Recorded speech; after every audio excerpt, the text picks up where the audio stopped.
Good morning. मैं भवेश कुमार फिर आपके सामने एक बार। पिछले क्लास में आपको मैंने शब्द के बारे में बताया था। शब्द के कितने भागों में बांटा गया है। तो स्रोत के आधार पे आपको बताया था तत्सम तद्भव देशज विदेशज। उसके बाद हम लोग रचना के आधार पे बताए थे आपको रूढ़, योग रूढ़ और यौगिक। रूढ़, यौगिक, योग रूढ़। अब हम लोग पढ़ेंगे अर्थ के आधार पे। अर्थ के आधार पे शब्द के कितने भेद किए गए हैं। तो बात करते हैं कि अर्थ के आधार पे जो शब्द के कई भेद किए गए हैं, उतना तो मैं नहीं बता सकता हूं, लेकिन जो जो मुख्य हैं उनके बारे में मैं चर्चा कर देता हूं। पहला आ जाएगा आपका पर्यायवाची शब्द, दूसरा विलोम शब्द, तीसरा एकार्थी शब्द, चौथा अनेकार्थिक शब्द, अनेकार्थिक शब्द, पांचवा सम श्रुति भिन्नार्थक शब्द। रचना के स्रोत के आधार पे आप लोग पढ़े थे देश तत्सम तद्भव देशज विदेशज। उसके बाद रचना के आधार पे आप लोग पढ़े थे योग, यौगिक, योग रूढ़। और अर्थ के आधार पे आप लोग पढ़ रहे हैं पर्यायवाची शब्द, विलोम शब्द, एकार्थिक शब्द, अनेकार्थिक शब्द और समश्रुति भिन्नार्थक शब्द। तो सबसे पहले हम अर्थ के आधार पे जो पढ़ेंगे, अर्थ के आधार पे हम लोग पहले पढ़ेंगे पर्यायवाची शब्द के बारे में। अर्थ के आधार पे हम लोग क्या पढ़ेंगे? पर्यायवाची शब्द के बारे में। पर्यायवाची शब्द कहते किसे हैं?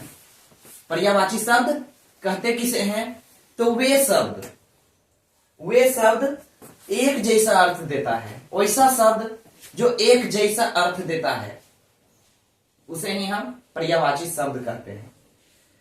तो एक जैसा अर्थ का मतलब हो गया कि कोई शब्द का कई अर्थ होता हो, उसी को कहते हैं पर्यायवाची शब्द। जो शब्द एक जैसा अर्थ देता हो वे हो गया पर्यायवाची शब्द। तो पहला आपका आ जाएगा आग। तो अग्नि, आग का पर्यायवाची शब्द क्या क्या हो जाएगा? अग्नि, पावक, दहन।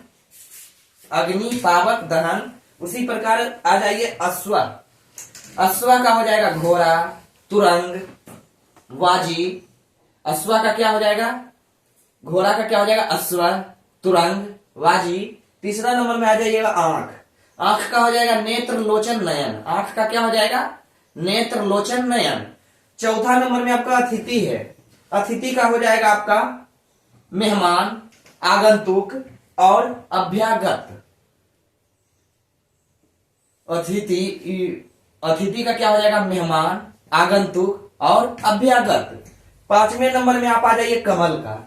कमल का क्या हो जाएगा? पंकज, नीर, जलज। पंकज, जलज, नीरज। समझे ना?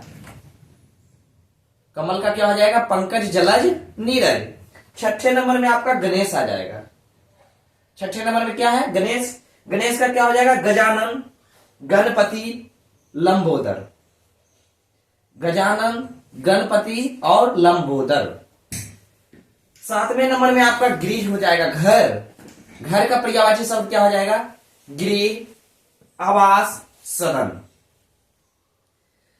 सातवें नंबर में जलज का आ जाइए, जल का आ जाइए। तो जल का पानी, नीर, जलज। पानी, नीर, अंबु। जल का क्या हो जाएगा? पानी, नीर, अंबु। या पानी का भी शब्द पर्यायवाची शब्द पूछिएगा तो जल, नीर, अंबु। समझे ना? उसके बाद नदी। नदी का सरी, सरिता और तटनी। नदी का क्या हो जाएगा? सरी, सरिता और तटनी। समझे ना? उसके बाद आप आ जाइए वायु का। वायु का क्या हो जाएगा? वायु का आपका हो जाएगा हवा, समीर, पवन। क्या क्या हो जाएगा? वायु, समीर, पवन। या अगर पूछेगा वायु का पर्यायवाची शब्द क्या हो जाएगा? तो हवा। वायु का पर्यायवाची शब्द पूछेगा तो क्या हो जाएगा? हवा, पवन, समीर। उसके बाद आ जाएगा सरस्वती का। सरस्वती का अगर पर्यायवाची हमसे पूछता है तो सरस्वती का हो जाएगा वीणा वादनी, हंस वाहिनी, भारती, पुस्तक धारणी, बहुत सारे पर्यायवाची शब्द हो जाएंगे। उसी प्रकार आ जाइए आप दिन का। दिन का क्या हो जाएगा? दिवस, दिवा, वार। दिन का क्या हो जाएगा? दिवस, दिवा, वार।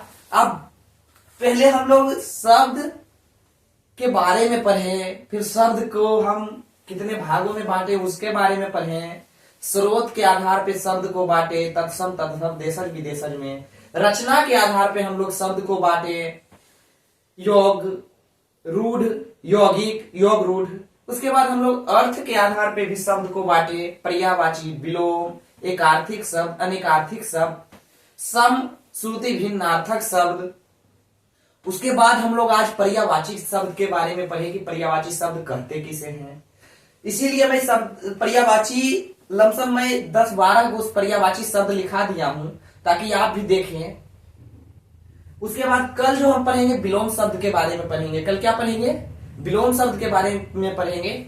आपको मैं बढ़िया से विलोम शब्द भी समझा दूंगा और पर्यायवाची शब्द समझा दिया। उसके बाद एक आर्थिक शब्द समझा देंगे, उसके बाद एनाकार्थिक शब्द समझा देंगे, उसके बाद सब श्रुति भिन्नार्थक शब्द समझा देंगे। तो आप लोग हमारे वीडियो को जरूर देखिए और कहीं प्रॉब्लम होता हो तो आप कमेंट में जरूर बताएं। मैं फिर से आपको समझाने का प्रयास करूंगा और मेरे चैनल को लाइक सब्सक्राइब जरूर कीजिएगा। धन्यवाद।